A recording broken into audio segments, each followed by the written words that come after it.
It's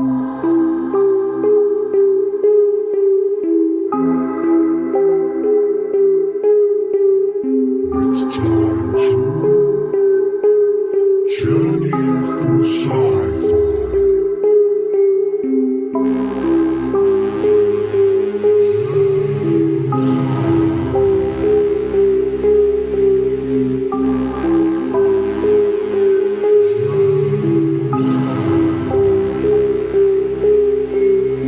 Hello and welcome to another episode of Journey Through Sci-Fi. I'm James. I'm Matt. And today we're going to be looking at two different films. We're going to be looking at The Day the Earth Stood Still from 1951. And what's the other one we're looking at, Matt? Stanley Kubrick's 2001 A Space Odyssey from 1968. Excellent. And the theme of this week's episode is the Faceless Machine.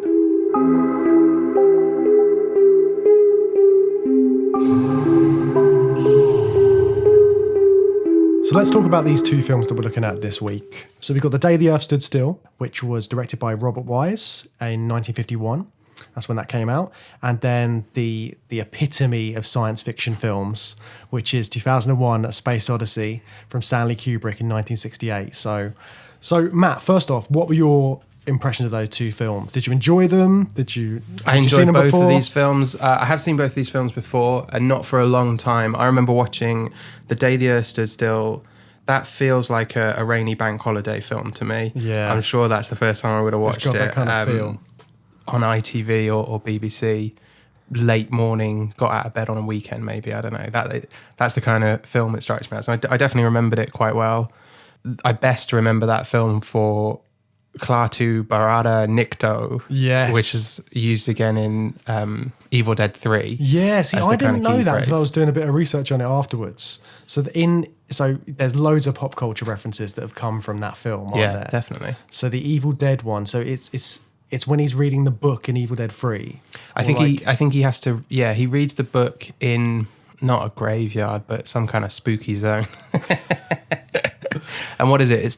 I think he's reading from the Necronomicon maybe to seal the Deadites. Yeah, he's trying to seal it up, isn't he? But or he something gets like the that. phrase wrong. He says like necktie instead. doesn't he? Yeah, something like that. And I think that's how his evil twin. No, that's from the second film. And I think that happens in the third one. I think that happens again because the evil twin's like a recurring thing. Right. Okay. I'm like in my head, I'm sure that happens. One of the other sort of pop culture references I found out from that is so there's two bounty hunters in Star Wars, which are one's called Klaatu, and the other one. Really? Let me just double check. They've definitely got like names which reference The Day the Earth Stood Still. Oh, lovely. Yeah, so they were Klaatu and Barada Nikto. Nice. Which ones are they? What do they look like? So Describe them. I'm not sure which ones they look like, but yeah, there were definitely two of the bounty hunters in Star Wars. I'm looking them up. Do you know what I love? One of the things I love about Star Wars, but I will never get into it on this level, is that you can Google a character like Klaatu, and there will be a huge article on the on the Star Wars wiki. It's more entertaining to get lost on the Star Wars wiki than it is on Wikipedia because it's mad. But you know they binned all the extended universe canon when Disney bought them. Did they? Well, yeah, because they wanted to make the new films. So like 2013 or whenever it was that Disney bought Lucasfilm, they had to kind of restart. And there was 20 years of really detailed stories that all linked in and had consistent canon. And Disney just kind of I don't know how they sort of phrased it, but they formally said, right, nothing except Forget for all of this. the 6 films, probably like Clone Wars cartoons, anything that's been on film or TV, that's still canon. Or your books, especially we're talking about the stories that were set after Return of the Jedi, because that's when they wanted to make their movies. Yeah. So they kind of had to put that in the bin because you couldn't make a movie in that chronology and sort of make it tie into all of that. 'Cause there's such a vast amount of different books and graphic novels and spin-offs that they've done, different series, games. Yeah, exactly. Everything And it was was- all official. It was all official storyline Yeah. before that, as far as I understand. But I read quite a good bit of clickbaity article the other day that was saying one of the key reasons they had to bin it all was Chewie dies after Return of the Jedi in one of the books. Really? He dies in this ridiculous way that I didn't read into the detail, but he's crushed by a moon. I mean, if you're gonna kill Chewbacca off, you're gonna have to do it in a spectacular way. But apparently, like, part of the reason was they wanted a really emotional death. They wanted to kill off a big character, but also after the films, Chewie was really hard to write for because he can't talk. So in a book, yeah, of course, So in a book, he's just a really difficult character to like include in the narrative. Yeah, and you can't even write about his like facial like expressions or anything like that. Yeah, 'Cause exactly. You can't see it. Chewie made a subtle expression. No, he didn't. So they had to change that one thing. They were like, we can't make a Star Wars movie without Chewie. We can't explain that he got crushed by a moon. It's stupid. Like, and they wanted to bring him back, so they had to like write that one off. But then it was just like pulling a thread. It was like, if we're undoing that bit of canon, just get rid of all of it. Start clean slate. Anyway, so what they've done on the Star Wars wiki is every single page now has a canon. So all that stuff is now referred to as the Star Wars legends. So it's kind of been like separated out from the canon. That's quite a good way of sort of separating it out. So Klaatu, for example, has a very short canon page because he's only appeared for like 5 minutes on screen, and that's the only bit that's canon. Yeah. So what's he look like? He looks like he's a big green guy with kind of a spiny face. I would say he looks like Jem Hadar from Deep Space Nine, but he's green instead of grey-blue. Okay, I can get a picture from that. Is that a fair description? I can see that. Anyway, he's a green guy. I'll look up Barada Nikto. Barada Nikto. Oh, Barada, Wikipedia. And then, Barada, he's kind of like, he looks a bit like a kind of a dog. He looks like a French bulldog with a little hat on. Right, that's enough going down that rabbit hole. But the reason I love the Star Wars wiki is there's an article for everything. So characters in the Star Wars universe have hair, for example. And if you're on like Wikipedia and the word hair has a blue link and you'll go to the Wikipedia article for hair, there'll be stuff like the Star Wars wiki article for hair, and it'll be like written in universe, like, and it's all past tense because Star Wars happened a long time ago. Yeah. So it's like hair was a fibrous covering on the bodies of humans and other races. So they've properly gone in on everything. It's mad. And I strongly recommend that. Go and look up the Star Wars wiki articles of real world things like hair or skin and stuff like that. It's just insane. That's brilliant. I love that someone's gone to all the effort of like writing all these things down. Yeah. And properly going into detail as well from the sounds of it. Detail, and it's always like within the context of the Star Wars universe. So it's like, these are the see these films and comics for instances where hair appears. Jesus. Anyway, have you seen The Day the Earth Stood Still before? So I think I must have done, but I couldn't remember. I know the basic story because it's ingrained now into so many different things, and you hear about it here and there. But yeah, I couldn't remember that much about the detail of it. I certainly can't remember any of the sort of like film elements in terms of like the montage sequences and stuff like that. I got very little. Just all I remembered was there's an alien. He comes down. He's unhappy with everyone. He's got a robot. And then he flies back. That's what I remembered. And obviously, like watching it as an adult now, there's so much more going on that you just don't understand when you're watching it as a kid. Yeah. It's a really good social drama. We interrupt this program to give you a bulletin just received from one of our naval units at sea. A large object traveling at supersonic speed is headed over the North Atlantic toward the east coast of the United States.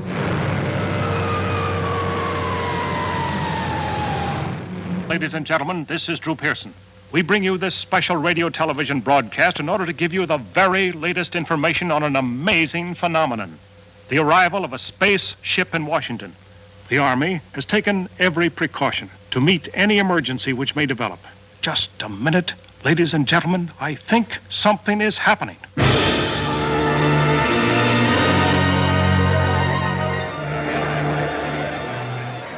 I think we came into this film looking at it from an AI point of view, and specifically the faceless machine that is featured in it. But the bits that I found most interesting were when Klaatu is undercover or whatever as Mr. Carpenter, and he's kind of like interacting with the humans, and it's not it's not really played for laughs. It's played quite straight. He's still the same person of Klaatu who is sort of benevolent, but he's here to give a difficult message. But he does sort of care about humans. He's giving them a chance because he sees something in them that's worthwhile, and he's getting to know them. So who is Klaatu? So Klaatu's like he's the alien who comes down to Earth in this flying saucer. Yeah. And he's got a message for the world. And he seems to be an official representative. He seems to be an official representative of some sort of galactic body. Yeah, he says like he's a diplomat or something. Does he say that? Does he declare that? I don't know. I feel like you've got the idea that he was a diplomat when he comes down. Yeah, well, I was going to ask you, do you think he is acting as a representative of a larger body, or is this something that he's kind of doing off his own back? Yeah, that's the tricky thing, because obviously in the sort of like epic monologue he does at the end, he basically reveals that this robot he's with is a space policeman, and they're sort of the law enforcement for the universe. And it seems like usually it's just those policemen which come down and then they sort of check to see if there's anything untoward going on, if there's any sort of threat to the other planets, that kind of thing, like nuclear weapons and that kind of thing. Does he say that? He says that it would have normally just been Gort on his own? I don't think he necessarily says that, but he says that they've kind of like turfed over control. Yeah. They created these robots and then completely handed over all control of law and justice to them. Yeah. Which seems very weird, because the whole idea you get when you're watching the film is Gort is Klaatu's servant. Yeah. He is the Faceless machine. He is just there to serve a purpose. But you find out as it goes on, it's more that Gort has been given more control than you think he has. Yeah. You kind of get that impression. You do, and he certainly, when he's talking about him at the end there, he's suggesting that they have this limitless galactic authority to, well, he doesn't explicitly say what they'll do, but he says it's pretty terrible, if you break the rules. But at the same time, there's this disabling phrase, and we don't really find out what that means. Like, it could be some coded language to explain a really complex situation, but it kind of comes across as just like a disabling catchphrase that you can say to these robots, and they'll just sort of power down, take you inside the ship. So how much are they really sort of in control? Yeah, that's a very good point, because he just says that, and then he even gets Helen to say it, doesn't he? Exactly, yeah. And then, so anybody can just go up and say like, Gort, Klaatu, I forgot how you say it. Klaatu Barada Nikto. That's the one. So, it could be alien language for Gort. Klaatu's sent me here to give you a complex message. He's been injured, but he doesn't blame me, and I'm on his side, and we need your help to resolve the situation. Or it could just be, Gort, power down. That's it. And then, like, if he's given away that sort of password or whatever so easily, then surely anyone could just go up to him and be like, no, actually, don't do anything. These are the words. Stop. Yeah. Gort, Klaatu, Barada, Nikto. Klaatu, Barada, Nikto. So what do you see, what's your kind of take on the faceless machine of The Day the Earth Stood Still? Well, so obviously Gort so you've got the idea of him being like a servant, and he seems like a piece of technology. So that's kind of what I get from the idea of a faceless machine. It's something it's like a means to an end. You've got no real connection to it. So when you first see Gort coming down that ramp, you can see he looks human, but he's clearly not human. Yeah, he's massive. Yeah, he's massive. He's like 8 foot, they keep saying, and he's got that visor, and there's no sort of like, I think the main thing is got no emotion in his face, hence the faceless machine. Yeah. And I think that idea of something not being able to gauge something's emotions is quite terrifying. Yeah. And what this film does quite interestingly, and what it, I think, ties in quite nicely to 2001 is it's a sci-fi film that uses that facelessness to hide a bit more complexity going on. So you don't know, he steps down from that UFO and he's very imposing, and he melts or destroys the weaponry around him, which on the face of it is very intimidating. But you don't know any more than that, because he's not displaying any emotions that you can kind of read into and understand, and he doesn't speak. Yeah, no So he doesn't- communication at all, really. He doesn't declare his intentions, and there's nothing you can really read into. So it masks that layer of complexity that's going on that we find out at the very end through Klaatu's big speech of what his actual mission is, what his responsibilities are, and what he might have done to the people. It has some parallels to 2001. You know, it's this kind of all-powerful machine that's been created to serve, but then once created, the humans kind of hand over all this responsibility and power to them and just say, you're in control now, you're running the show. It's interesting that we see that kind of works for, well, it definitely seems to work for the society in The Day the Earth Stood Still.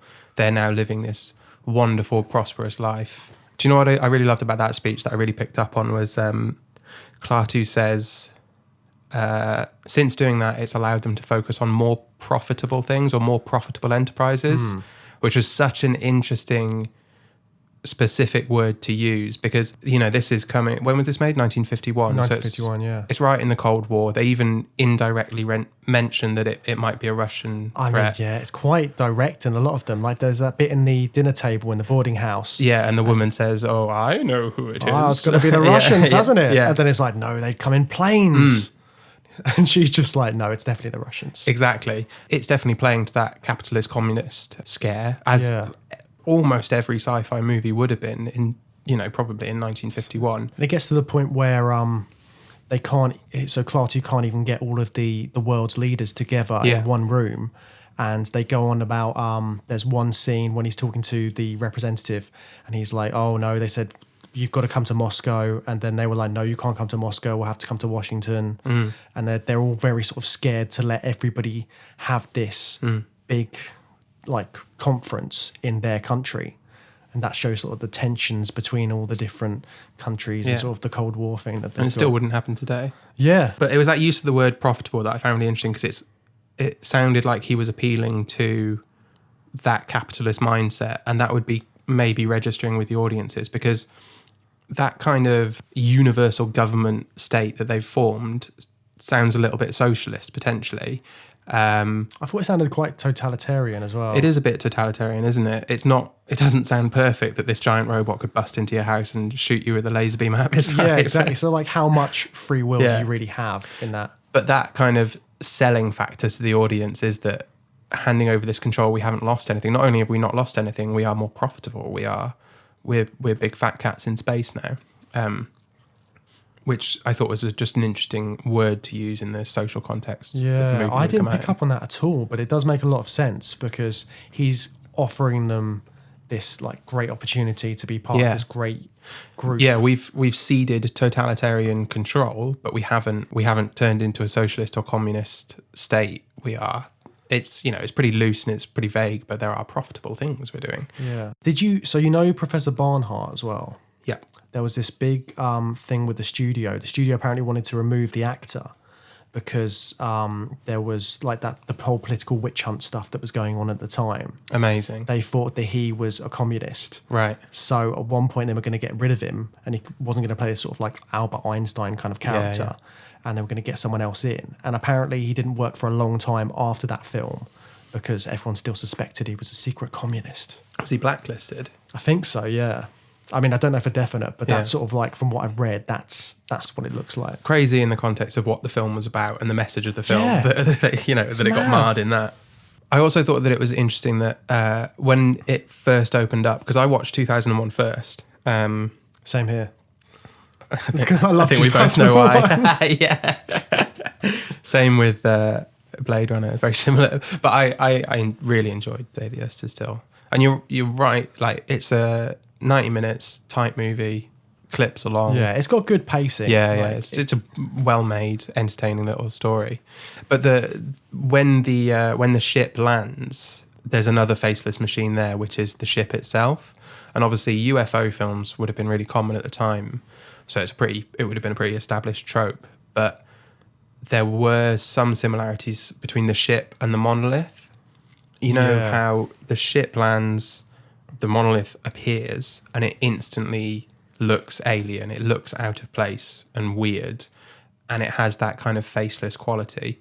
In terms of like the ship and the monolith, they talk about it in they describe the ship as being completely impenetrable. They're using blowtorches. They're using a diamond drill. They've used it all on Gort. They've used it all on the ship. It doesn't do anything. And they're really confused because that ramp must have come from somewhere, but they can't figure out how. So that kind of feeds into that menacing sense of facelessness, because it's not something that we can relate to. It's a piece of technology from another world, and it feels that way immediately, and it's really threatening that you don't really understand anything about it. Yeah, because like one of the things in 2001, which makes it so impressive, is the realism of everything, which we'll talk about later when we properly go into it. So all of the spaceships in there look like super realistic, whereas this UFO flying saucer was kind of the archetype of the time. Yeah. Everything kind of looked a bit like that, but it did make it look more alien in that respect, because it's completely smooth. It's flying around. You don't know how it opens or anything like that. It's a completely foreign object to what you'd expect a spaceship to be, given the kind of technology and things that they would have had in the 1950s and onwards. Like nothing. I can't think of any kind of flying saucer thing that has been made since. Yeah. It's not a design that we've followed in real world technology, is it? Yeah. I think it's really nicely done in terms of the special effects. It's really they play it down really well. So the spaceship flies into the view, but it's just a shiny blob on the screen. But it looks nice. It looks as good as it needs to look. And then once it's settled down, it's just a mound on the floor. So I think keeping it simple in that way allows them to make a bit more out of it without kind of overcomplicating it. Yeah, and apparently they only made like half of the flying saucer. So Smart. the whole back of it is just like empty. Does it land on, because it looked like a baseball I think so, baseball field. It lands in a baseball field in Washington, D.C., I think. Now, have you seen Space Jam? No. Because yes, when I was a tiny kid. That's exactly what happens in Space Is Jam. it? And I couldn't help thinking that, Michael Jordan and Bugs Bunny are going to come out of this flying saucer, just because it was that exact same scene. I mean, you got a big tall guy coming out and a short guy. I mean, but Space Jam must have taken that as a reference, but I'd never got it until I rewatched Day the Earth Stood Still. Nice. Yeah. Have you seen the remake? I've seen it like a long time ago again, when it Keanu first Reeves came out. one. Was it 2008? I think so, yeah. It's like 10 years, isn't it? Yeah. Yeah, no, I haven't seen it. Is that as bad as it looks? It got bad reviews. Yeah. I don't think it did too well. I know the trailer's got like, I remember the trailer coming out and there's like cities being wiped out. It looked like the trailer for Day After Tomorrow or something, which I don't really understand how that plays into the plot. Like, does Klaatu destroy the Earth at the end of that movie? Because the whole beauty of this is it's named after one event that happens the day the Earth stood still, the day where there's no power or anything, and that's the big moment in the film. Yeah, it's not a cataclysmic event in terms of, but there was the threat of that. So I found it interesting that the first thing that Klaatu suggested, based on his experiences with humans, was, should I do some sort of violent spectacle? Yeah, I could level New York. Yeah. So that's the first thing he suggests. And then Professor Brainheart is just like, could you Please don't. Yeah, could do something a little bit less harsh. Yeah. But is there, from that, was your view that Klaatu was doing it because he thought that's how humans, the only way to get through to humans, or was it because he didn't care about who could get hurt as long as he got his message across? Yeah, it's interesting, isn't it? And it kind of hinges on exactly what are Klaatu's intentions. So at what point in the movie does that come? Because does that kind of tie into him getting to know the family and maybe softening to humans a little bit more? Yeah, so and then he pulls his ace card of stopping everything across the world for half an hour. He's already had his play date with Bobby. So which is creepy, by the way. You know, when he first says, creepy. You know, when he's like, they're talking about, who can we get to look after Bobby? And he's like, I'd like to spend the day with him. Yeah, and he just comes out of nowhere. Yeah. And also, she's very quick to just pass on her Yeah, child to some please, stranger. take my child. God, get him off my hands. I've got to go out with this guy. Yeah. This is That's what the I want to do. 1950s for you, isn't it? I'd love to spend the day with him. So creepy. So creepy. Apart from that moment, I thought Michael Rennie's whole performance in this film is amazing. He's really good. He's really stoic, but you do get a sense of him getting to know the humans and starting to care about them a little bit. And I think that is important to the story. You know, he softens up to it. That's a bit of a classic sci-fi trope, isn't it? That, you know, these aliens are coming to Earth and getting to know us, and they start to like us a bit more, and maybe whatever horrible plan they had for us softens up a little bit, and they don't go through with it. Did you get that impression then? Because I got a slightly different one. Yeah, so my impression was that he came there, he had a message to give, and he had an idea of how to get it across, which was, I could level New York and you will listen to me if I do that. But then after talking to the professor, spending time with the family, he decides he can do something huge to the entire planet and no one is injured and no one's really even disrupted by it. But everyone will suddenly pay attention to him and listen to his message. What did you get from what he was doing? I kind of felt like he was a bit disappointed when he got there, because obviously the first thing he does is he comes down, he says, I come in peace. Yeah. I'm here with a peaceful message, and he takes out this instrument. They assume it's a weapon straight away, shoot him, and then they find out that was something that could have helped their president. It was a gift, he says. Yeah, it was a gift for your president. You could have explored new worlds with this. I thought that was. I think I must have seen that parodied in comedies and stuff, because I thought that was a really funny line, just the way it's delivered. He goes, "That was a gift for your president. He could have learned about all sorts of space cultures, and now he won't. Oh, you ruined it." It's just again, like quoting the other references, it's like Mars Attacks, isn't it? What happens in that? I haven't seen that since it came out. In Mars Attacks, when they sort of like drop down in their spaceship, there's the big sort of like army greeting and that kind of thing, and they all think it's peaceful.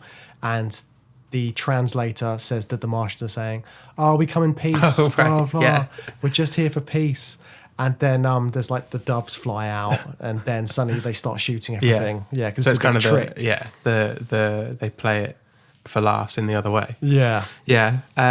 So you think it was that disappointment? Do you think the disappointment led him to a violent threat? Well, I think it's a bit. I think he felt that was the only way to get through to people, because you've got to think he gets there. He has this peaceful message. He says, all I want to do is get all of your leaders together and give them a message. I can't give it to one of them. And they're like, no, you can't do that. No one agrees. So that's the first roadblock. Then he goes to this boarding house, and the first thing he hears about what these people think should happen to the Martian is, oh, we think we should kill him. He's a danger.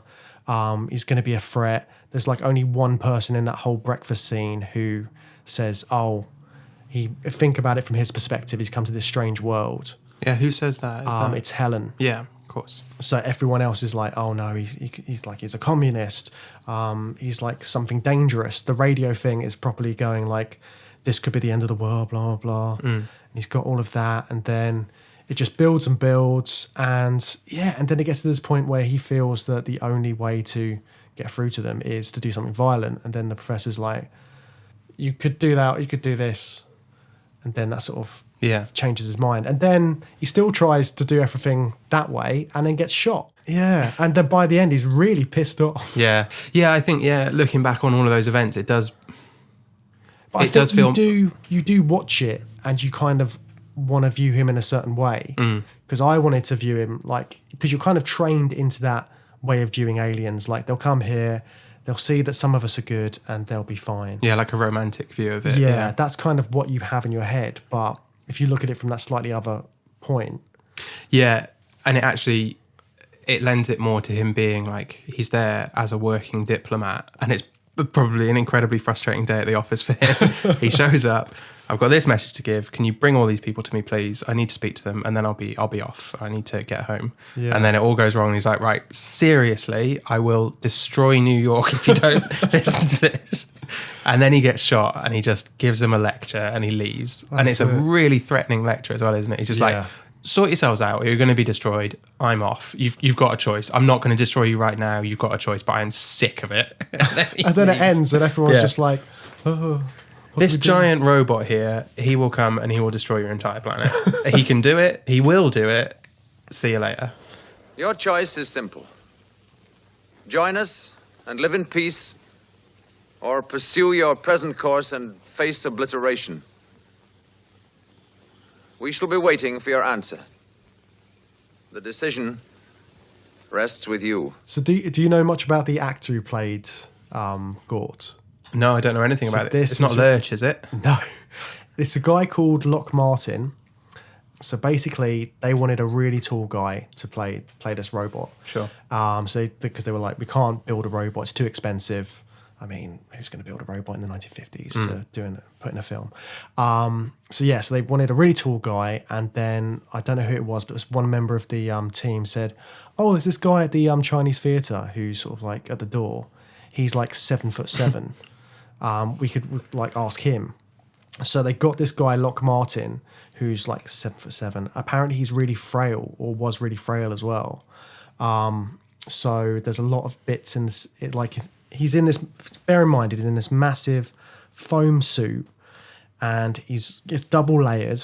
He's got this massive helmet on, and because they wanted him to be 8 foot, whatever, this helmet had to be massive. So apparently, the helmet only went up to the neck. So his eye line was below the neck. Right. And then they used prisms to get to the visor so he could see where he was going. So he had that. On top of that, they put him on platforms. Oh, you could see the platforms. Yeah, For sure. so he's on platforms in his massive foam suit. He's got quite a frail disposition, and apparently he could only last 10 minutes in this suit. Yeah. Because after 10 minutes he would just like collapse. He had no energy to do it. Sure. Must be boiling in there as well. Yeah, and it's so mad to think that's how they had to do it. I mean, you can see it when you're watching it. I was wondering how they did it. You know, when Gort really cuts loose at the end, he clobbers those two army guys and kind of goes on a miniature rampage. I was wondering how they did it and I was thinking like, well, maybe it's like little stilts. Like it's a normal sized guy, but his legs only go down to the knees, and then it stilts from there down. But no, it's a 7'7" guy, Locke. Yeah, and so like the bit when he's carrying Helen as well. Yeah. Did you see the strings? No, but I wondered what was going on there, because there's a weird edit and then it's framed really tight. Yeah. So I did wonder what was going on. So that is him in the suit, but he just couldn't lift the couldn't actress, lift her, presumably, so yeah. that's why he's got all these strings to try and help support her. Right. And the other bit I read about as well is the bit on the ramp at the end.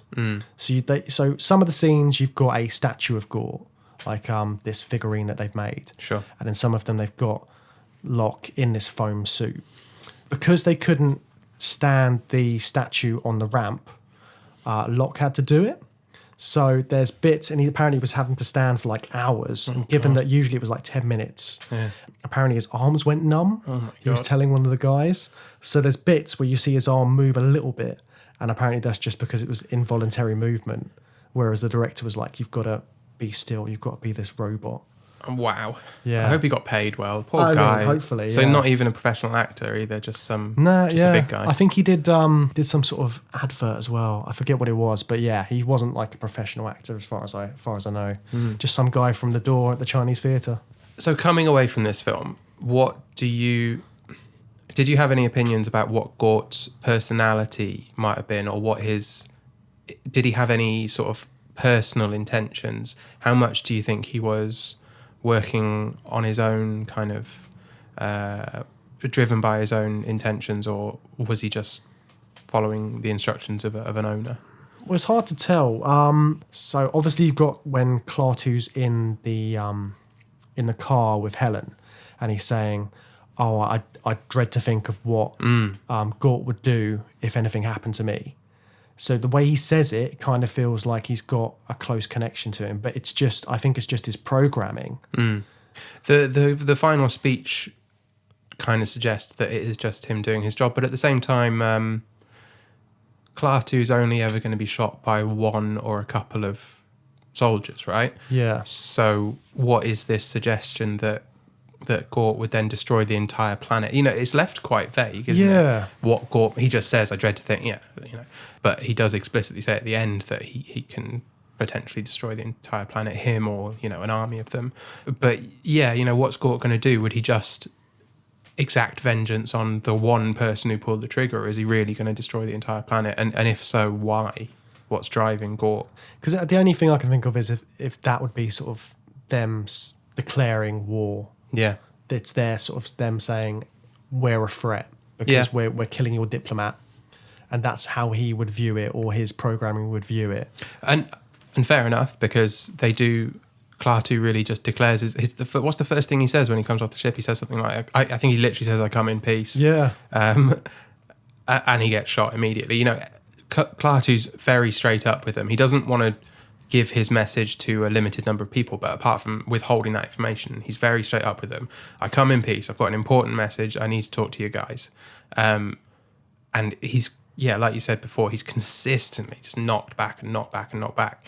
And if that's what given what we kind of learn about Gort as it goes on, he's quite restrained. You know, he doesn't go on a rampage when he gets shot at the beginning. He's just stationary most of the time, Yeah. isn't he? Throughout most of the film, he's just stood there. And yet he's got this limitless power and a kind of judicial imperative to destroy everything, maybe, if a crime is committed. So he's holding a lot back throughout the film. He could be a lot more violent, but he's not. And he's always just so menacing.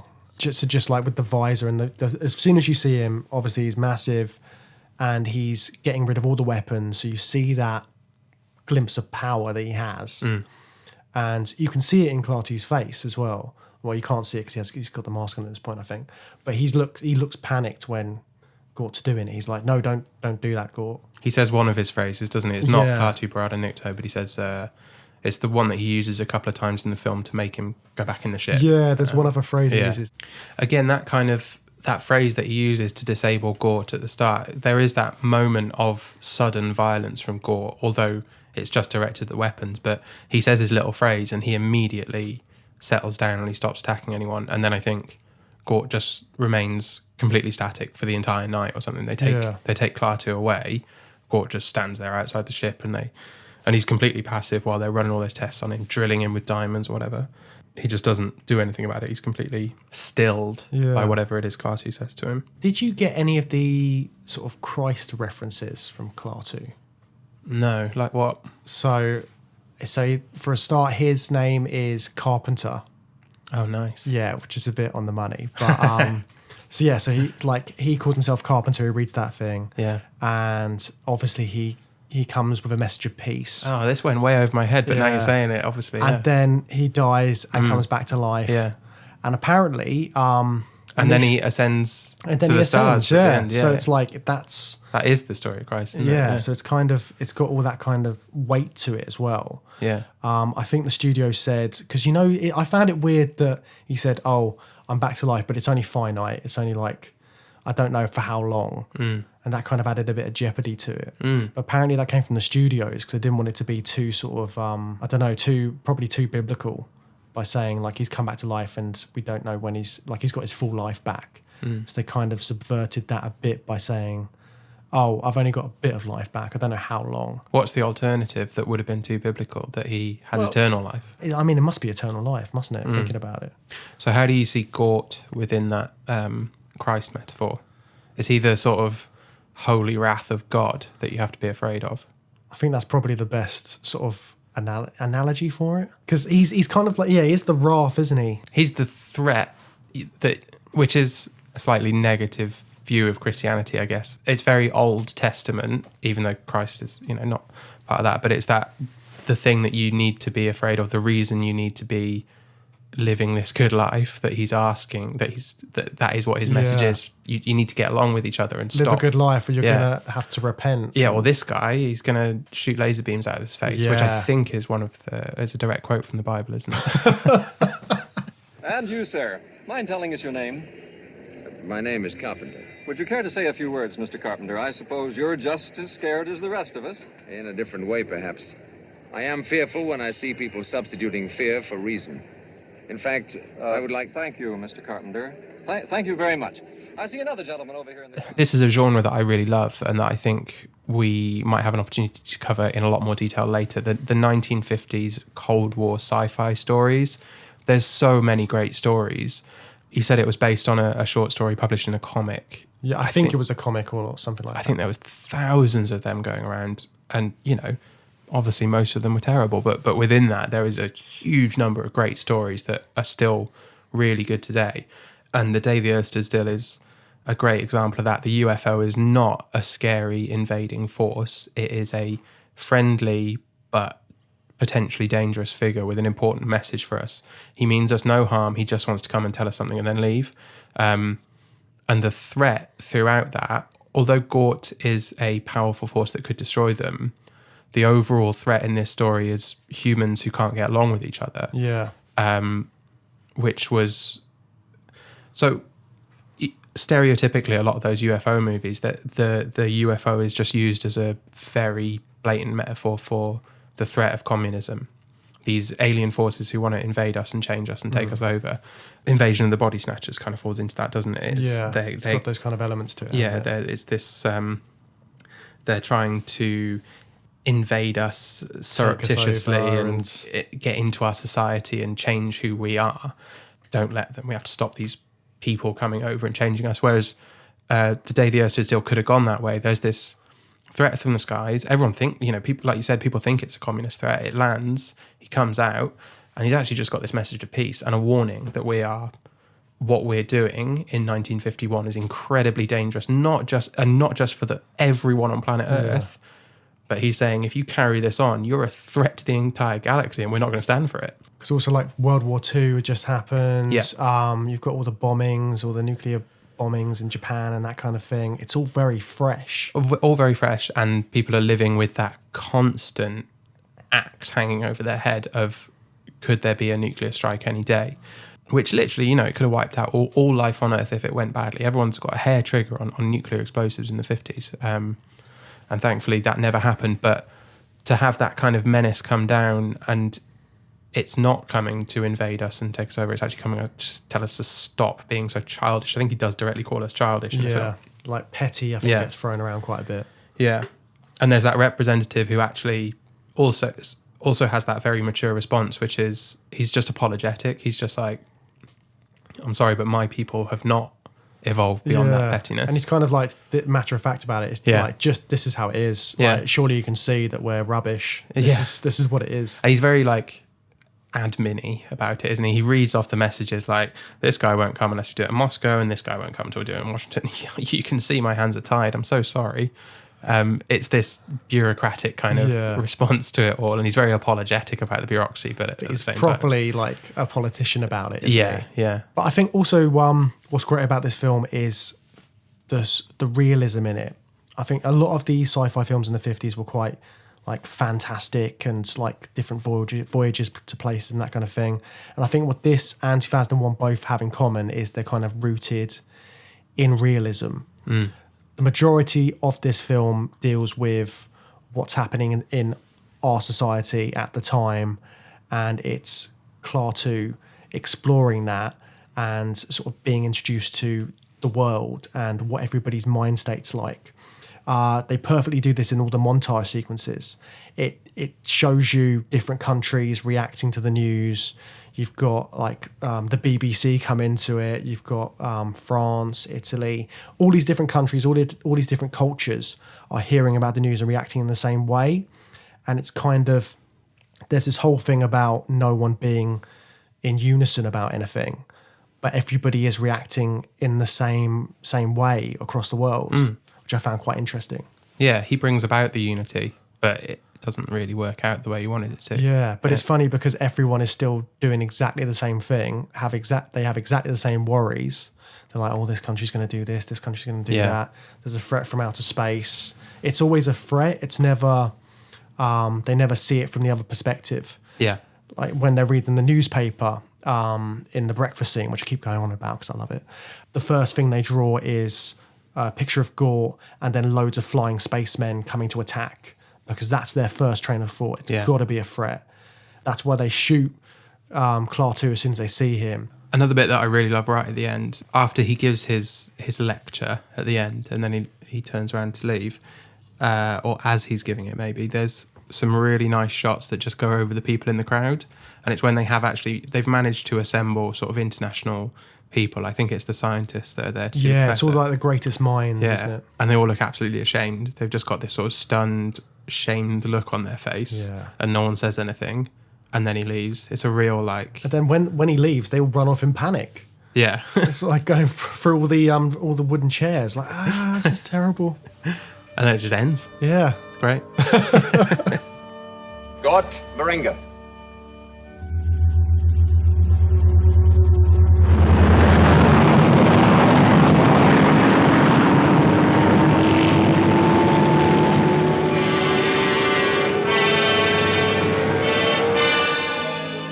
So now seems like a good time to move on to 2001, A Space Yes. Odyssey. So, you've seen it before? I've seen it before.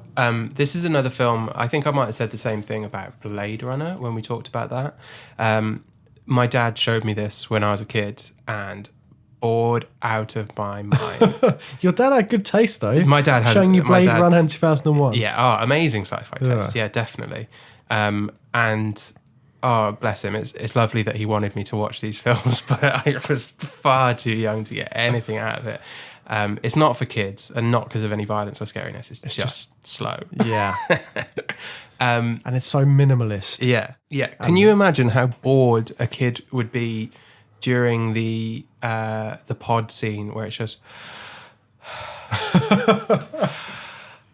which I actually now think is one of the best parts of the film. It's fantastic. It's All of those breathing gripping, bits. and it's got like a physical effect on you, like that. Hearing someone breathe so close for so long takes control of It's your own really breathing. off-putting. I know. Well, I felt it made me Engrossing. feel... Yeah, it's great, but it made... By off-putting, I mean, it made me feel a bit sort of like, oh, Really? I don't like this. I found it Because it's intense. Yeah, and it it's is kind of like intense, I'm yeah. focusing on that, and I think that... I think it's supposed to. yeah, that gave me that kind of reaction. I was like, oh, no. That's really interesting. I didn't find it kind of gripping in a kind of like menacing way. I was just like, I find it really absorbing, those scenes. I think there's 2 scenes where that happens, isn't it? Because it goes back out. 'Cause it's deliberately kind of rhythmic as well, isn't it? Yeah, definitely. But it's different each time. So the breathing, like each time is a different kind of rhythm to the breath. Is it the second time when he goes out where the breathing... The second time, is it... it's not Dave's breathing, it's the other astronaut he's going out, and that's when it all goes wrong, isn't it? Yeah, because his so- breathing really speeds up, and that's when it gets really intense. You get that, and then also when, towards the end, when Dave's in the room and you hear the breathing there as well. Yes, of course you do. I love And that's kind of like, it's a bit softer. And then also like the breathing when Dave is going to take Hal out, it's kind of menacing. It's quite aggressive breathing. Yeah. Because he's obviously pissed off as to everything that's happened. But yeah, we should start at the beginning before we go off onto these other ones. So yeah, I saw it when I was younger. I think I've only seen this film 3 times that I'm aware of, and one of those was this week, ahead of meeting today. So yeah, I saw it when I was a kid. No appreciation of it, barely any memory of it, really. I remember thinking, oh, Hal's cool. The second time I saw it, and I recommend you and anybody to do this if you can, it was on at the cinema in Brixton when I lived in Brixton, at the Ritzy Cinema, which is one of my favourite cinemas in London. It wasn't in Screen 1, which is amazing. If anyone lives near Brixton and you can see a film you want to see in Screen 1, it's absolutely amazing. But just seeing it on the big screen anywhere, in any screen, that was the first time I think I saw it as an adult, and scenes just completely take over the whole room. The breathing scene, the scenes with all the beautiful models and the space station and stuff, and obviously the end sequence, with the visuals on the big screen, absolutely phenomenal. Now we've got the same Blu-ray box set, so this is the 3rd time I saw it, and I saw it on Blu-ray at home, and it's good, but it doesn't live up to seeing it on the big screen. I really recommend that. It feels like you need to watch it in that sort of big screen to get the most out of it, to be like fully engrossed. Because this film is, there's an awful lot going on in the plot, but it's also a film that's really playing around with sound and visuals and special effects to dazzle you in a really like visceral way. Yeah. So what's your history of the film? When did you first see it, and what's your kind of take on I the story? first saw it when I was a teenager. So I remember really enjoying it. I think I must have been 16, 17. At that point, I hadn't seen that many films which didn't have sort of traditional narratives. So for this film, it's you can sort of enter this film at any point, really, because it's in those different sections. So having seen this film only twice as an adult, I'm probably going to embarrass myself to like talk about the plot, but I did feel watching it this time that I had a much better handle on the actual plot. When I saw it in the cinema, it was a really, like I said, a visceral experience. And I enjoyed it on that level, but I came out of it not really understanding the plot. But at the same time, I wasn't concerned with it. I was just like, that was a real treat on the eyes and the ears, and I had a really good time. Having already experienced it that way, it was really nice to watch it this week with a basic understanding of the plot, and I could really just get into that and kind of try and understand what was going on with the storyline. I did feel a lot more confident coming out of it that I did understand what was going on. Yeah. And you say you can drop in at any time, and I think you can, but each of those, there's kind of like 4 acts, isn't there? And I think each of them are important to the same story. I would argue that the stuff on the moon is way longer than it needs to be. The But stuff it's all with setting the scene, isn't it? kind of, yeah. I feel very So when you talk about the stuff on the moon, you mean when they discover the monolith on the moon? yeah, That when we second one. when we go to the space station and then all the scientist colleagues from various nations are kind of talking on the station, and then they go to the moon and they see the monolith. Yeah. It emits So the that whole- awful sound yeah. and then end. Yeah, far be it from me to criticise Stanley Kubrick on his filmmaking abilities. But I thought that's definitely longer than it needs to be. The apes bit is crucial, I think, to the overall storyline of what's going on. We need to have a context for what the monolith is, what it has done to humanity already, and what the potential of it is. Yeah, and that sets the scene perfectly for it. But I'd argue that not much of that happens in that second act with the moon base. You don't come away from that sequence thinking that they are fundamentally changed, and maybe they have been because we don't see those characters again. But the effect that the monolith has on the apes in the first sequence and the effect that it has on Dave at the end of the movie, it doesn't have that same impact on the scientists who are taking a look at it on the moon. So it's interesting you bring up that particular part of the film as well, because I know at one point they were debating whether to have that as the end. Which bit? So that whole bit where they find the monolith on the moon, Oh, really? they were going to switch it and have that as the end bit. To have still happened before the Jupiter mission or to be happening after the Jupiter mission? I'm not sure about how it works chronologically, Yeah. but I know they were sort of debating whether to have that as the end as opposed to the bit with the Star Child.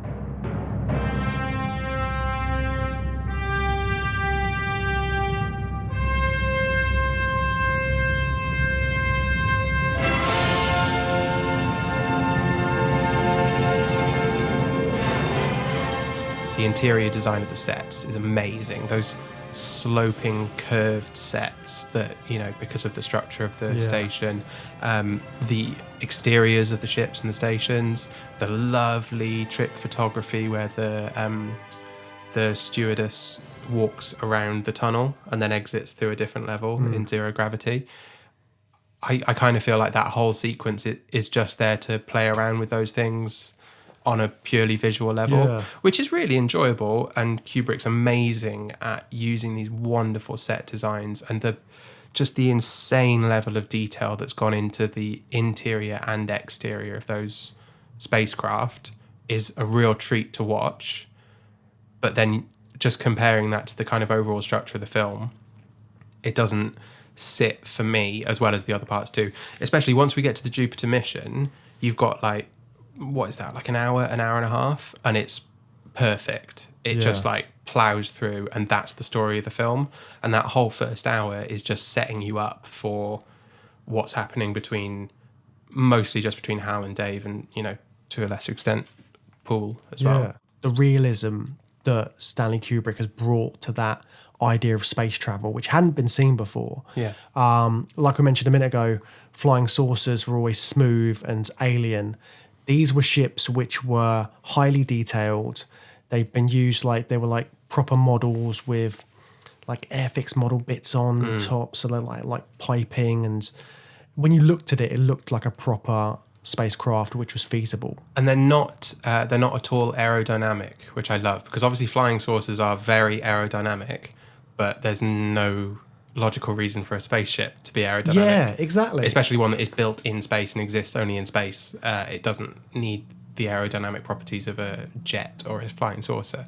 So I love that. The Jupiter ship's got a big bulb at the front, and then it's slim behind. Yeah. Because why not? You'd have your living quarters and everything up front, That's like it, and- the Starship Enterprise, with the big disc at the front. And they're built like rockets, aren't they? Yeah. So they were kind of on the verge of this sort of great space exploration. And from what I can gather as well, Arthur C. Clarke already had connections to NASA. Yeah, he's I don't know as much about him as I'd like to know, but he's a real smart guy, wasn't he? Very interesting. But yeah, so he had connections to NASA. So I know they had quite a lot of real scientists as advisors for the film, because Stanley was obsessed with making everything as realistic as possible. So he wanted to check that everything was feasible. So things like the gravity, how it would work in sort of like in that kind of situation. Obviously, you get the sound. There's no sound in space. He's so good. He's so good at filming things very naturalistically and just dropping in something surreal or out of place or menacing in that realistic world. And the monolith is the archetypal example of that. Everyone I know who loves The Shining always remembers the scene with the bear and the sort of sexual act happening in the room, because it's so much scarier than anything else that happens in that film, because it's so surreal and out of the ordinary, and it's just dropped in there in that moment of panic that she's in. And everything else is so naturalistic. And I think it's a very similar method of approaching filmmaking that we see the monolith just standing there, and it's menacing even though it's just a big block. It's not doing anything, but it's doing something. And it's the visual of that as well, as opposed to anything else they could have done. Because I know one of the things they did debate doing at one point was whether the monolith was like a transparent device and it had a screen on. So at one point they were talking about whether it showed the apes pictures. And obviously they thought about it, they were like, this is too naive an idea. Yeah, definitely. And it just would not have worked as well. It doesn't work on that level of the audience needs to not fully understand it at the same time. You're understanding something, but you are at the same time not understanding it. Yeah. And especially during the ape scene and later on the moon as well, the music, the choral voices, very discordant, so creepy, so weird. They add so much to the... And it seems very alien, doesn't it? Absolutely. It's not a sound that you're used to hearing. No, it's what drives the menace, I think.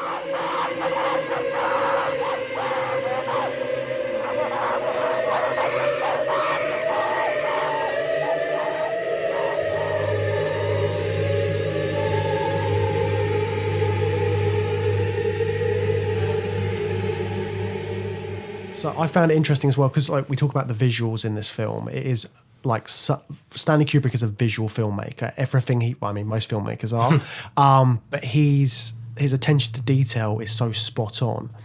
And to be able to have a film where the first like half an hour or so is just, there's no dialogue.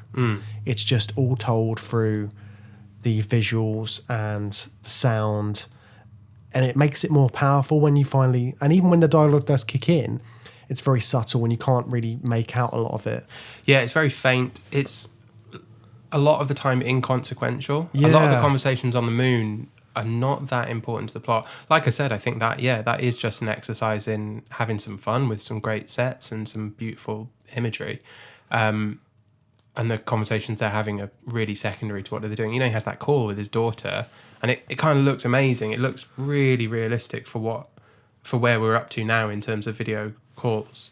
And there's a lot of that in this film, where they're watching the news broadcasts on what effectively looks like an iPad. They've got like a big iPad that they're watching it on, and they're eating. And it's so like, oh, this film's going on for 50 years old or whatever. And look at these guys watching the news on their iPads eating breakfast. Like I said, Stanley, he was just obsessed with researching everything to the finest detail. Yeah. And you talk about the video phones, or the picture phone, I think they call it in the film. Yeah. So apparently he'd looked into that beforehand, and there was this group called Bell Labs Okay. And they'd already started making video phones. Really? So in the 1940s, they first started sort of like putting the idea together. Because obviously, telephones had been invented. In their heads, the next step was sort of like a televisual communication kind of thing. Of course. What happened was at the 1964 World's Fair, this is something that I saw in one of the documentaries about the film, they showed all these different video phones, and there's footage of it, and it looks like the picture phone that Stanley's got in the film. Wow.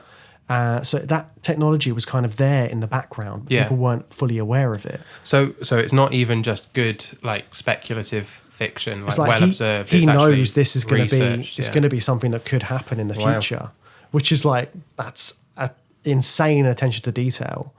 There's a documentary called Stanley Kubrick's Boxes by John Ronson. No. So I think he made it into a documentary film, but he also wrote about it. I think I've only read the text version of it. John Ronson's one of my favorite non-fiction writers. He got access to the Kubrick estate where he's kept all of the boxes of filed research that he did for all of his movies, and it's just like, you know, half the lair of a madman and half like this meticulous genius brain documenting absolutely everything all the way. Like I haven't seen Eyes Wide Shut yet, but I know that he sent someone out on the production of that to take a photograph of, you know, almost every single door in London, because he was looking for the perfect door to feature in the film, and this poor guy who was out there with a camera just taking photograph after photo, and it's all there in these boxes, you know, page after page of photographs of doors in London. That is crazy attention to detail, but obviously he doesn't know what he's looking for until he sees it, obviously. It sounds awful to work for. Yeah, sounds like he was. So what is your read on the basic plot of what happens in 2001? Basic plot. Well, obviously it starts from the evolution of man, and you've got all of that ape scene, and so they touch this monolith, and then the monolith advances their brains. It has some sort of effect on them, and then one of the apes, I think he's called like Moon Watcher or something. He's got a name on Wikipedia. Yeah, I think it's Moon Watcher. And in the credits, yeah. So he then is looking at these bones, and he figures out, okay, so I can use this bone as a tool. Yeah. And then he kills one of the animals, and then they start eating meat.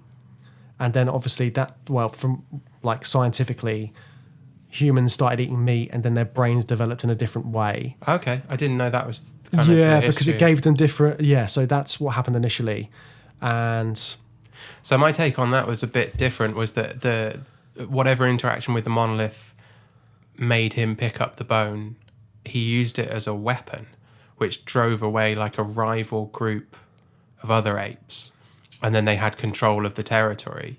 So my kind of take on that evolutionary step was that it was actually kind of a introduction to really like structured violence. You know? It gave them that boost of weaponry, which was the huge step forward. I didn't realize there was a sort of more biological meat-eating aspect, because I did note that they were very happily living, coexisting with those pig things. Yeah. At the very start of the movie, they're literally side by side grazing with them, and then we see one of them get clubbed. So it's the same thing though, isn't it? It's twofold. It's that violence is enabling that tribe to get an evolutionary step forward, and that seems to be the thing that the monolith has brought them. It's brought them an upgrade in intelligence, but with it comes a step forward in violence. It's like being able to kill to survive, or sort of like get further and or up on the ladder. And the implications for that are, for me, were a bit looming over the rest of the film. Definitely. As in, what's going to happen to if humanity takes another step forward because of interaction with the monolith? Is it going to bring about more violence? How do we know it's a good thing? What's going to happen to the scientists on the moon, or Dave when he finally gets to Jupiter? I mean, it's kind of reflected in the fact that Dave has to kill Hal.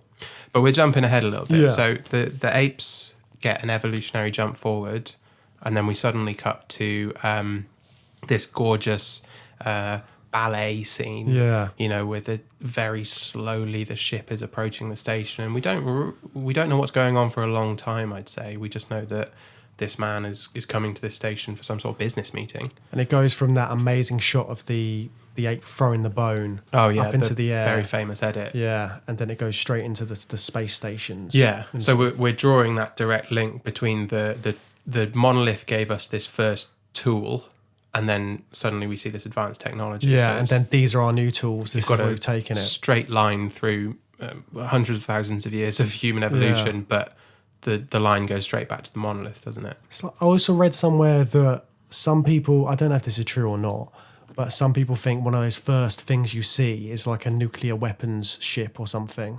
I don't know if people are reading too much into it. Okay. So it goes from like weapon to weapon. So like the first thing you see is that. Right, because the first thing we see is not the commercial flight that he's on. No, Is it? it's a different ship. Yeah. Yeah.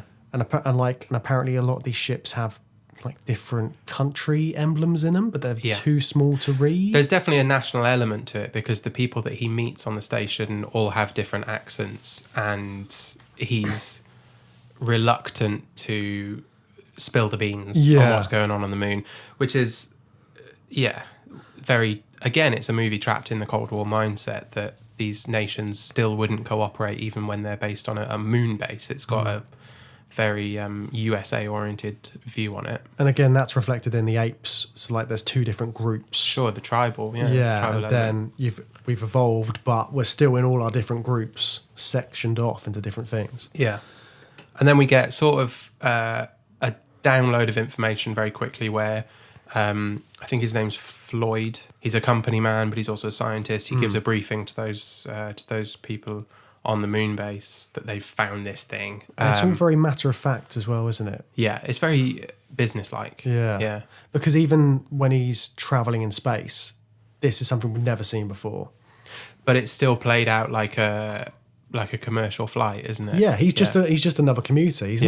He's not looking out the window to see what's going on outside. He's not like, oh, this is fantastic. He's asleep. Yeah.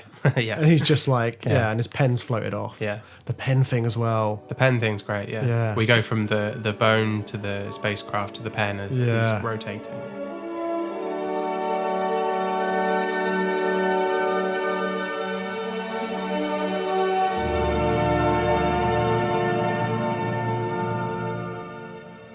Do you know how they did the pen? No idea. I was looking out for wires or whatever. I know it's too early. I think it was too early for the Apollo 13 method, with the planes doing the nosedives. Yeah. They wouldn't have done that, would they? Nah, I think they spent a long time trying to figure out how best to do it. But in the end, they settled on... So they had a piece of glass, and they would rotate that piece of glass. Oh, wow. And then the pen was stuck to it. But it was stuck with this revolutionary thing they just discovered called double-sided tape. So it was stuck on this glass, and then they would sort of move it. Oh, I had no idea it was that simple. And then, so you see that bit with the stewardess, and she comes past and picks up the pen, and you can just slightly see. Oh. You can see the sort of like little jolt as she I need to picks it up rewatch off the that glass. Yeah, it's very, very subtle. Yeah. There's great stuff in the performances, though, that sell that, though, isn't there? So Floyd's sitting there in his chair, and he's just got his arm up because there's zero gravity, but he's asleep. Yeah. And that sells it so well. And the stewardess has those Velcro or whatever they are. Like grip shoes. The grippy shoes, yeah. And she's walking in such a way that it's like she needs to be connecting with the floor to just stay where she is. Those performances sell, obviously there's a lot going on with the set design and a huge amount of effort gone into that, but they're existing in that world in such a convincing way that it just makes it really enjoyable. I know I sort of complained about how long the sequence is, but the attention to detail makes it really pleasing to just watch. It's entertaining just on its own merits. Like everything's in there, like the food aspect of it. They've is it the straws they've got? Yeah, they've got like flavoured cartons of meals, And I really love the zero gravity toilet. Yeah, he's kind of looking at it. He makes a great little understated face when he sees the zero gravity toilet. It says, "We strongly urge you to read these instructions before using." It's got a massive list of instructions.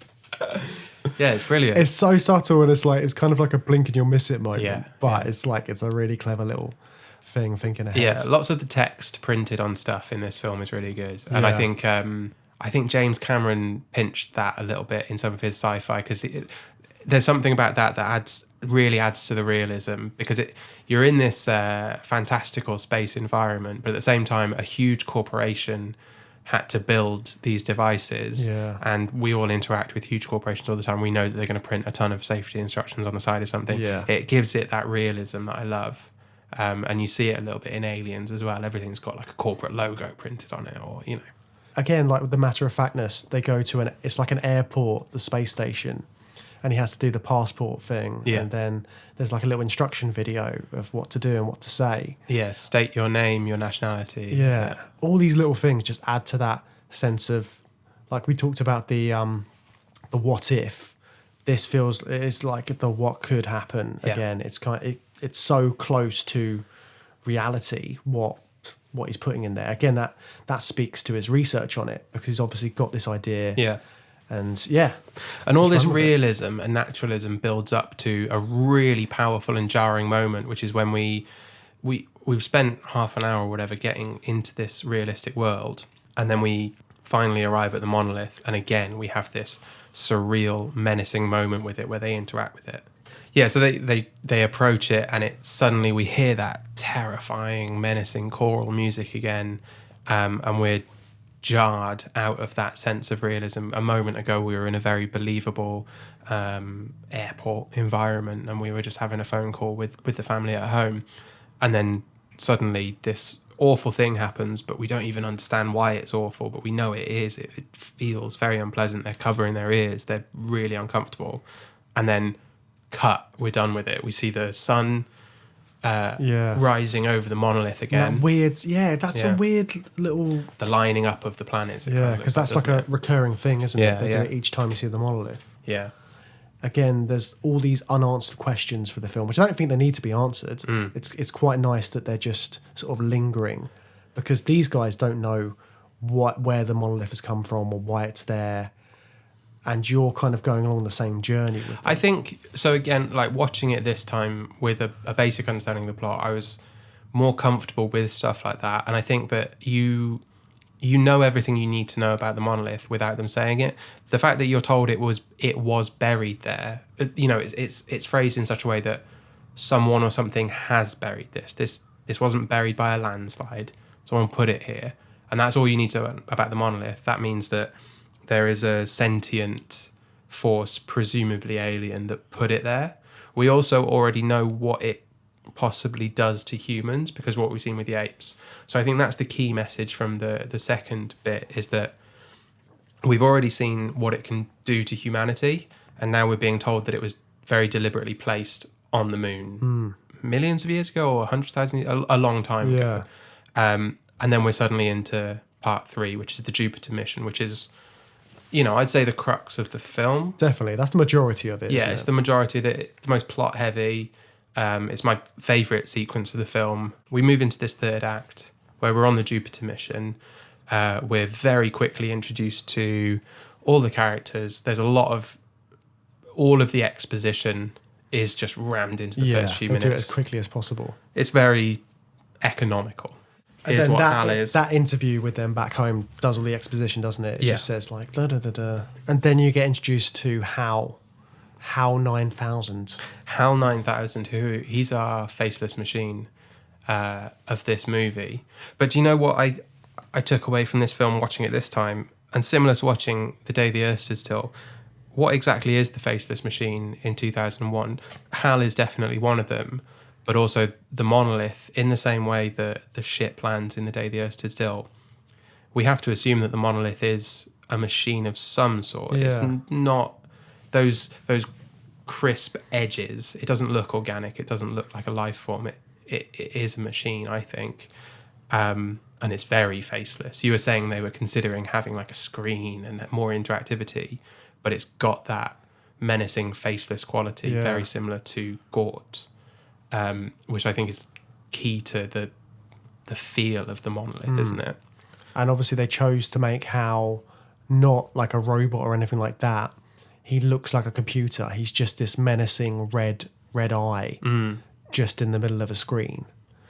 And they question very early on with his introduction the reporter on Earth is saying, he says something like, Hal can reproduce, or as some experts prefer, mimic the human brain or the human experience or something like that. There's this question of how real is Hal, how advanced is Hal. And sort of like his emotions as well, they go into that quite early on. Part of the interview is a question to the astronauts of, do you think he's experiencing real emotions? And they just sort of shrug it off the way anyone being interviewed by the media would. They're just like, well, don't really know, to be honest. Yeah, that's it. But then the astronauts, so it's Dave and Frank, isn't it? The two astronauts. Yeah. They are very underplayed. Yeah. So they're very sort of like quite calm, and they don't really do that much. Brilliant, though. I really liked Yeah. it. Again, that's something that I couldn't connect with when I was a kid, but they are really convincing performances. There's a like understated panic from both of them later on, but they do sort of deal with it in a way that you would expect of a trained military astronaut. You know, Yeah. they're scientists, they're probably military men. But then this is the thing: there hadn't been many NASA like explorations or anything like that. We didn't know what trained astronauts were like at this point. No, but you can safely assume that anyone going on a mission of that importance there's going to be a lot of rigorous discipline involved in the training and the selection of those people. And it plays out, and they deal with the situation in a really rational way. They don't have the luxury of panicking. They actually have to address the issues in a rational way, and they do, and it's really convincing. They're quite machine-like. Again, like when we talked about Metropolis, we talked about the workers being machine-like. I feel like the astronauts in 2001 they're very methodical in what they're doing. They've got like set routines, set patterns. And what happens next? Hal very openly, and I think quite honestly, just asks Dave if he's got any concerns about the mission. And that's the first moment where, well, it really just unravels from there, doesn't it? The whole plot of the movie is that this mission is going wrong. And that's the moment where it really kicks in. Hal asks Dave, have you got any concerns? And then Hal says, maybe I'm just projecting my own concerns onto you. So it's like, and then Dave's not quite sure what to make of it all. I think Dave responds with a question like, are you doing our psychological profiles? That's it, yeah. So he's kind of trying to rationalise it. Yeah. So he's not really using any emotions or thought. He's just doing his program. Yeah. And Hal says yes, I think, to that question. But he Yeah. says it in a way that made me feel like, well, yeah, of course I am. I'm always doing the psychological profiles. I'm the shipboard computer. I'm doing everything at once. Yes, I'm doing a psychological profile. Yeah. Of course I am. But he shows like a connection to Dave as well. Like he's interested in what he's drawing. Yeah. It's sort of like it seems like there's emotion in that, even though it's that kind of like flat way that Hal speaks. There's certain inclinations in his voice that do kind of you feel a bit more for his character. So this was the first time watching it where I had a really different take on Hal and what Hal's role in this movie is. I think just to finish out kind of the basic plot of the film, there's a problem with the communication system. It's implied that Hal is responsible for it. And as they try to fix it, Hal sabotages it, kills Frank, and then tries to kill Dave. And Dave is forced to completely disable Hal and go on to Jupiter alone. Although we don't quite see how he manages that, but we just And get on there. the surface, that looks like, oh, Hal's just malfunctioning. He's got like the rampage kind of scenario. Yeah, he's going out of control, but he's never.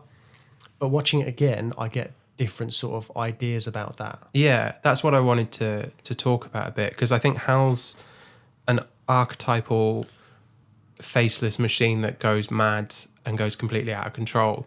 But this was the first time watching it where I think you're always supposed to feel sympathy for Hal when he's being disabled. But watching it this time, I really felt sympathy with him throughout, because I think he's actually very honest with Dave and Frank. He raises his concerns early on. And how much do you think Hal was malfunctioning? Or how much do you think he had legitimate concerns about what they'd been sent to do? Because we learn later on in the film, don't we, that Hal's the only one who knew about the monolith, or I think maybe the other astronauts who were in stasis might have known, but I think Hal was aware. No, I think they directly say the only person who knows about this is your onboard computer. Yeah. So when you're introduced to Hal, the first thing they say is they're never wrong. Yeah. That's kind of their thing. Yeah. And then suddenly it looks like he's got something wrong. And their first assumption is he's malfunctioning. Now, this has never happened to any of their models. And I think Hal says, at one point you find out Hal's been around since 1995 or something. So He was created in the early 90s, I think, Yeah. so he's been around for a bit. So they say that, and then obviously this is Hal's first experience where anything sort of like that has put him in jeopardy or anything like that. And at that point, he kind of develops a desire for self-preservation. That's the thing that I took away from it watching this time. He's so open and honest with Dave early on that he's got concerns. And yeah, I think he is acting in what he thinks is self-preservation, but he's also trying to include Frank and Dave in that. He's not completely out to sabotage the mission and kill them both.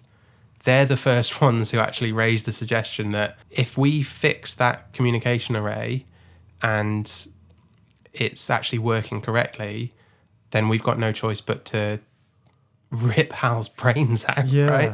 So, and then Hal's immediately recognizing that, well, okay, I did actually sabotage it, so they're going to find out that it works fine, and then they're going to disable my So did you feel that he unit. sabotaged it then?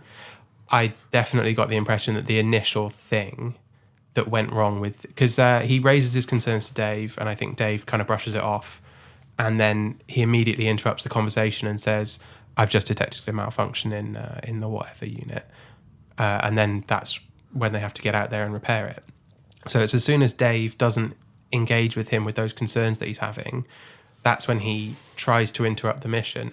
And obviously there's sort of two forks that could be happening there, which is that Hal could be disabling the communications system so that he can kill them and with impunity.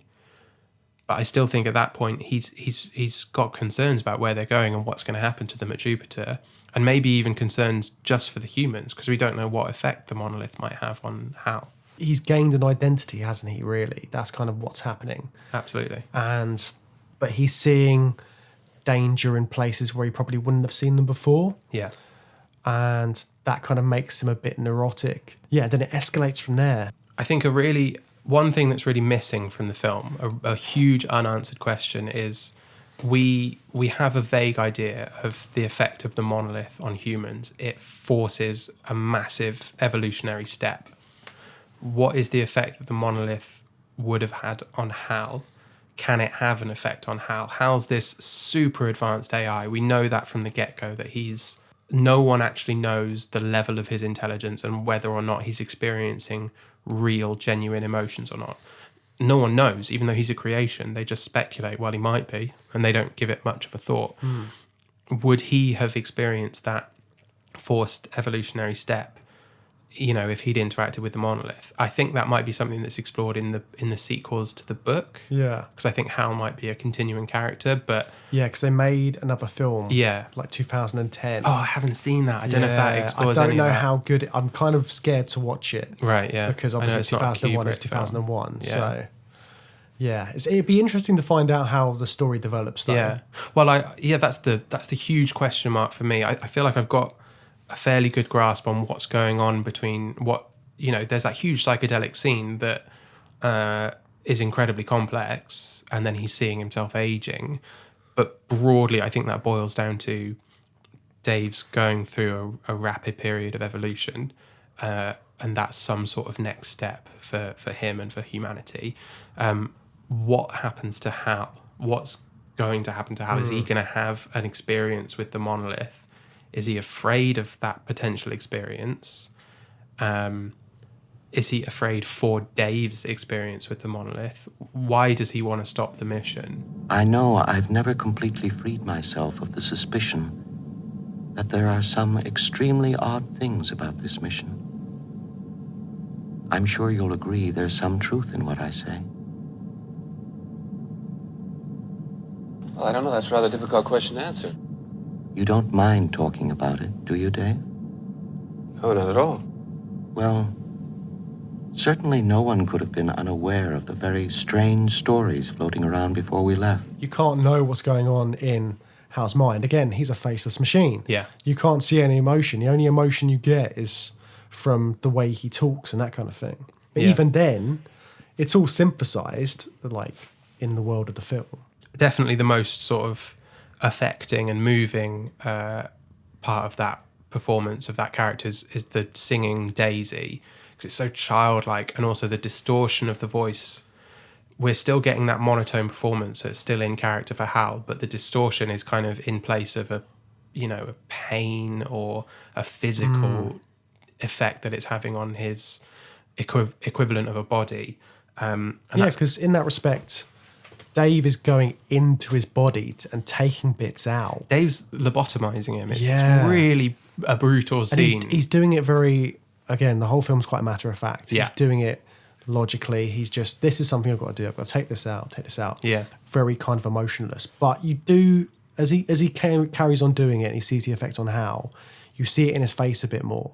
That he's feeling something. He tries to put Hal at ease a bit more. He asks him to sing the song, doesn't he? He says, Yeah. would you like me to sing a song? And it's like, it's horrible, because it's like he's comforting a loved one on their deathbed, because we know they've got a bit of a connection. They sit and talk to each other. He's shown him his drawings, and there's that interaction. And we've also been told that he's an AI that might be reproducing or mimicking a human mind. It could be either.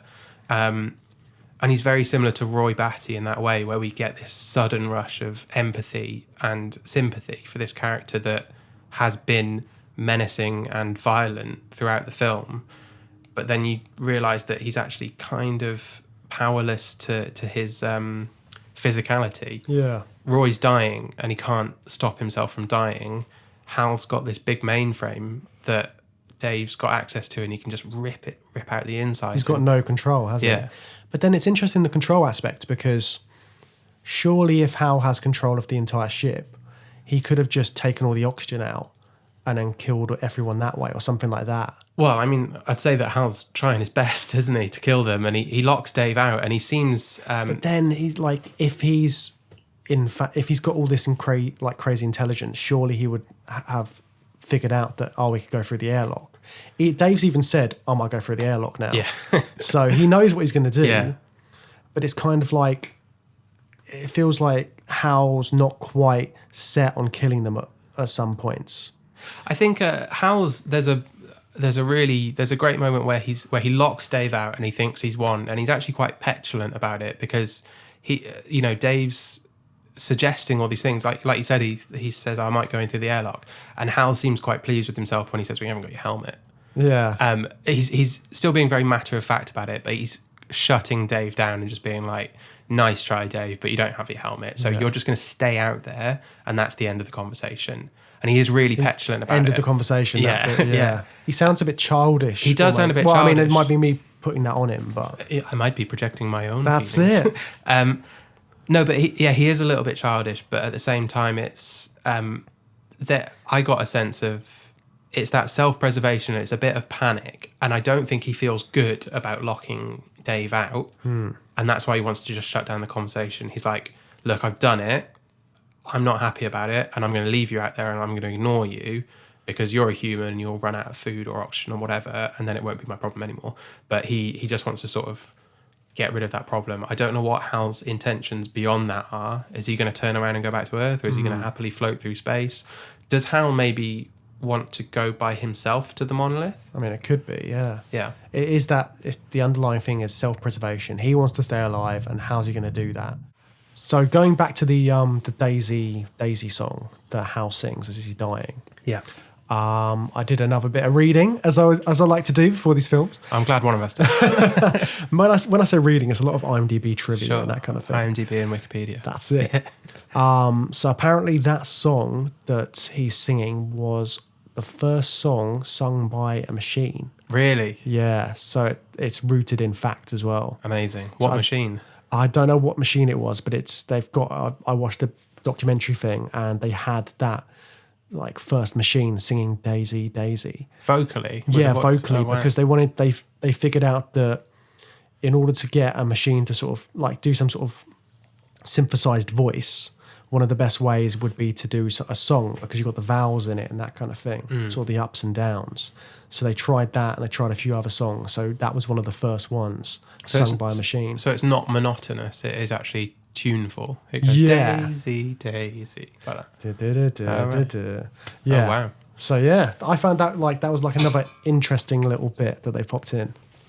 I think that's a really interesting bit that roots it in fact, but it's also such a great character moment for Hal because it takes you back to this sort of childish version of Hal. You can imagine him being programmed in a lab where he doesn't have the higher level intelligence, and he is maybe just a voice, and there's someone rather programming him to sing, and it has that sort of, it's like a childhood memory, isn't it? But it's an AI equivalent of that, and he's regressing back to this potentially his first memory. Yeah. And it's what makes it so sad, I thought.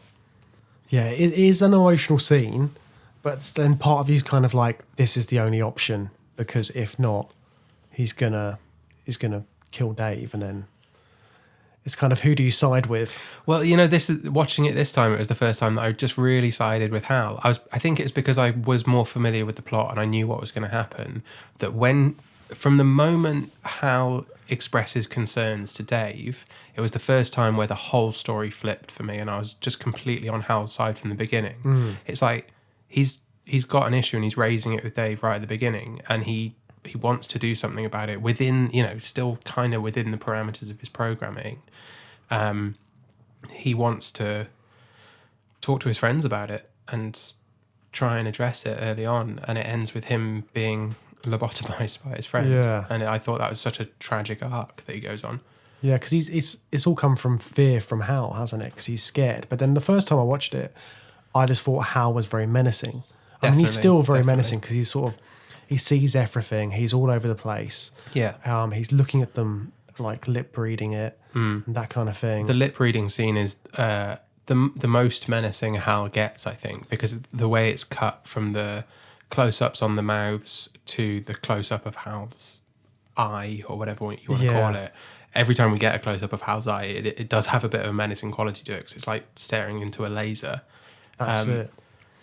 But at the same time, yeah, I'd still felt sympathy for him throughout. Because if you, looking back on that scene, he's watching his two colleagues, maybe friends, discussing the possible need to kill him. Yeah. And with that different kind of take on it this time I watched the film, that's quite a sad scene. And you're thinking about all the things that's running through Hal's mind. It's like, well, my two friends are now planning to kill me, and they're definitely going to find something outside. I know they're going outside to look at something, and when they do, they're going to find something out that will make them want to kill me. And you don't see any panic because he is a faceless machine. But you can certainly get a sense of what might be going through his mind and how he gets to the point of, it's them or me. My instructor was Mr. Langley, and he taught me to sing a song. If you'd like to hear it, I can sing it for you. Yes, I'd like to hear it, Hal. Sing it for me. It's called Daisy. Daisy, Daisy, give me your answer, do. I'm half crazy. What exactly happens immediately after Hal is deactivated? Do we then see, it says, we get another title card, don't we? Jupiter and the Infinite, and Beyond the Infinite. Yeah, but just before that, as he kills Hal, the message comes up saying they're in Jupiter space. Yeah. And then he finds out that the reason they're there is because this signal was sent from this other monolith to this place. We get another jump of exposition and a jump in the plot. Yeah. So and then suddenly we are at Jupiter. He knows that it's like the first sign of intelligent life, and he doesn't know what he's going to find. But he goes on anyway. Yeah. Yeah. Just on his own in this pod as well. He doesn't even go in the main ship. He's like in a pod as he goes through space. You think he goes the whole way. No, I think he must take. Yeah, he takes the ship, Yeah. but then he goes out into the But he pod goes on his to own get closer to whatever see this the thing monolith. is. And we're seeing these different levels of touching the monolith, aren't we? Because the apes touch it with their bare hands. Yeah. And that's a real moment for them. The humans on the moon touch it with a gloved hand. And now we're seeing kind of an extension of that with the mechanical claws that the pod's using. I'm not sure if you don't see him touch it, do you? No, you see his face, and then I think we're pretty suddenly into the psychedelics. And then it just goes crazy with Yeah. all the... So another thing about the film is all the colour they use. Yeah. So it's all building up to with this crazy psychedelic scene. Before that, everything is very colour-coded. All of the astronauts' suits are different colours, like blue, yellow and red. You've got the red chairs in the airport. Yeah, it's very colourful, but it's sparsely dotted with colour, isn't it? It's got quite controlled use of colour. And then all that colour just sort of breaks loose as the kind of feeling of the film kind of breaks apart for whatever's happening to Dave. Yeah. And again, what did you think was literally happening to Dave in that moment? So I felt like he was travelling somewhere. Yeah. Like, I don't know where, or going into something, or like it could be in his mind. I mean, it ends up in his mind, surely, at the end. That's kind of what I got. Or, because wherever he ends up, it's supposed to be the Dorchester Hotel. Okay. Which is apparently a place where Dave's supposed to have been in his backstory. Oh, okay. This Right. is like something from like I've read again. That bedroom that we see him in, that's the Dorchester, right? Okay. So he ends up there, and that's a construct from his mind. That's something that this alien intelligence has brought up and made this creation. That's kind of what I got. Yeah, I'd agree. I don't think he's being physically transported somewhere. I think that we're seeing something really internal. So I think that we're seeing something very similar that would have happened to the ape that touched it and later picked up the bone. If he was a more point of view character in the way that Dave is for the second half of the film, we would have seen similar visuals inside the mind of that ape. Yeah. I really do love the editing of when he's in the Dorchester, what I now know to be the Dorchester, where he's just sort of wandering around and he just catches a glimpse of himself, and then the younger version's suddenly gone. So good. Yeah, it's very, again, it's a great moment in that film where it's very easy to understand what's going on without really understanding what's going on. We've always got the sense that he's alone, and he's gone through some sort of rapid aging process. But you don't really need to understand any more than that. So then, do you feel that it was a rapid aging process then? So I think that part of this, my take on it is that part of this evolutionary step that he takes is that he needs to be accelerated through this current restricted human life form that he is, because we definitely see him step through the stages of his life, and maybe that's a vision of the future, but then we see this embryo that we, through the editing mainly, understand to be the new form of Dave. Yeah. So there is this sort of like rebirth cycle that's happening to him. But he has to get through the current limitations of his human lifespan, which is that he will just become an increasingly older man. We see him a bit wrinkly in the spacesuit. We see him hunched over, and then we see him in bed facing off against the monolith. It's all those different, because he looks around the room, doesn't he? That's what I love about the way that's edited, is that he's just glancing around, and then there's an old man, and then he's the old man. Yeah. And I think at one point he's in the spacesuit, and again with the breathing aspect of it, you hear the breathing, and then you can tell when the perspective changes, because he looks over and the breathing stopped, and it's the older version of him looking around. Yeah. With those same gestures of glancing, that is the main way that you just understand that it's still the same guy. Yeah, because the majority is him looking around, and then the only thing which is, again, you get the glance, but when he drops that glass, and then he looks up, and then he sees himself on his deathbed. It's all it's like him traveling through time again. That's the kind of thing that I got. So he's like, this was me then, this is me now, but then he's got a different idea of time in this place that he's in. Because even though it's supposed to look like this hotel, the floor is clearly very different. It's alien looking. Yeah. It looks like a hologram, I would say, with coming at it from someone who was born in 1988. Yeah. You know, my perspective is it had that kind of holodeck feel to it from Star Trek, which, you know, didn't exist when the film was made. And they're not really drawing on any existing tropes there. It's creating its own thing, but it's kind of coming with a bit of baggage for me, I think. So then, so what happens? So he goes around the room, see him getting older, he sees himself getting older, and then he's on his deathbed and he sees the monolith just standing there at the foot of his bed. I think he points at it, doesn't he? Or he looks like he's reaching for it. Yeah. And then he becomes a big embryo. The embryo life form that he becomes is then suddenly near the Earth. Yeah. For whatever reason. So yeah, maybe he has been physically transported a great distance. Is the embryo like a normal sized embryo, or is it a planet sized? Yeah, no idea. Yeah, absolutely no that's idea. the one thing. I think that the book goes into more detail on that, but again, I think you can't assume that what Arthur C. Clarke wrote in his book ending is the same thing that Kubrick meant, or if Kubrick even meant anything concrete, you know, with what he did. I think Clarke does sort of spell it out from what I've read online. And I really do want to read these books now to get, you know, I'm one of these people that likes to get really in deep with the lore of something after I've got a bit of a taste. Because that shot, the perspectives and stuff, you can't tell what's...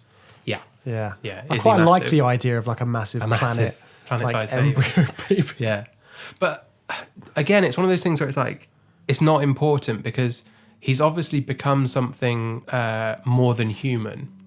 So whether he's a tiny floating baby in space or a massive floating baby in space, he's still like this... Something else. He's still an advanced form of life, isn't he? It doesn't... The size is almost irrelevant. To have an embryo that's floating in space overlooking Earth is a thing in itself, regardless of size, isn't it?